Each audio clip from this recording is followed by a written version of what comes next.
What if I told you that one of the biggest barriers to managing chronic pain isn't pain itself, but a trait that society often praises? A trait that might have helped you succeed in the past, but now keeps you trapped in a cycle of frustration and setbacks.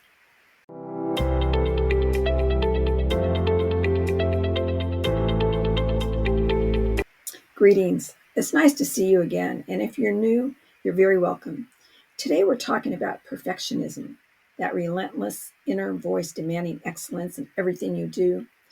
Maybe you recognize it in yourself, making detailed lists of should do's, even on high paying days, feeling guilty for taking rest breaks, or beating yourself up for canceling plans. Perhaps you spend hours preparing for medical appointments, determined to describe your symptoms perfectly, so you'll find you'll be understood at last. For chronic pain sufferers, perfectionism often shows up in countless ways. You might find yourself refusing to use mobility aids because they're for people who really need them. Maybe pushing through pain to finish household tasks because leaving them partially done feels unacceptable. Or maybe you compare your progress to others in support groups and feeling like you're doing recovery wrong. Obsessing over finding the perfect treatment combination instead of celebrating small improvements is a big one I hear about. Hiding your struggles from loved ones because feeling vulnerable is also a form of perfectionism because you don't want to feel like a failure. Or maybe you're spending hours researching every possible medication interaction and becoming overwhelmed with the information. Or even maybe keeping elaborate pain diaries that become an obsession, tracking every tiny symptom. Maybe you're feeling like a failure if you need to adjust your medication. Living with chronic pain is challenging enough on its own, but when you add perfectionism to the mix, recovery can feel like an impossible mountain to climb. Today, we're going to explore how the pursuit of perfection might actually be holding you back from healing. Think back to your life before chronic pain. Maybe you were the person who could do it all, the one who never missed a deadline, kept an immaculate home, or always went the extra mile. That drive for excellence served you well then, but now it might be your biggest obstacle to recovery. Here's what happens. You start a gentle exercise routine recommended by your physical therapist. The old you could exercise for an hour. Now, 10 minutes feel like a challenge.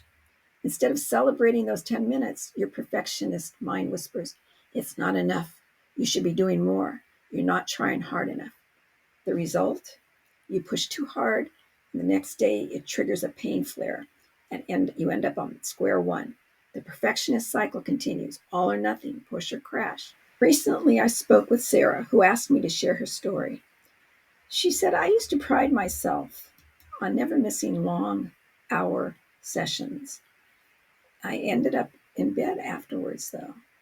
My breakthrough came when my physical therapist helped me see that 3 5-minute walks were actually more beneficial than one painful hour-long push. It was hard to accept at first, but now I celebrate those short walks instead of beating myself up about not being able to work out for hours at a time." And you know what? I've had my own journey with perfectionism too. When I first started creating these unwinding pain videos, I'd start over and over again, recording every time I stumbled over a word. I was so focused on making each video perfect that I rarely finished anything.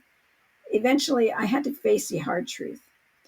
If I waited for perfection, these videos would never reach the people who needed them. Now, when I stumble over words, I try to keep going because perfect isn't the point. Connecting with you and sharing these insights is what matters. But recovery from chronic pain isn't about being perfect, it's about progress. Small, consistent steps forward, even if those steps look different each day. Some days, success might be doing just gentle stretches. Other days, success might mean simply being kind to yourself when you need to stay in bed. Let's talk about what breaking free from perfection actually looks like in chronic pain recovery. First, recognize that your worth isn't tied to your productivity. Your value as a person doesn't diminish on high pain days when you can't do as much.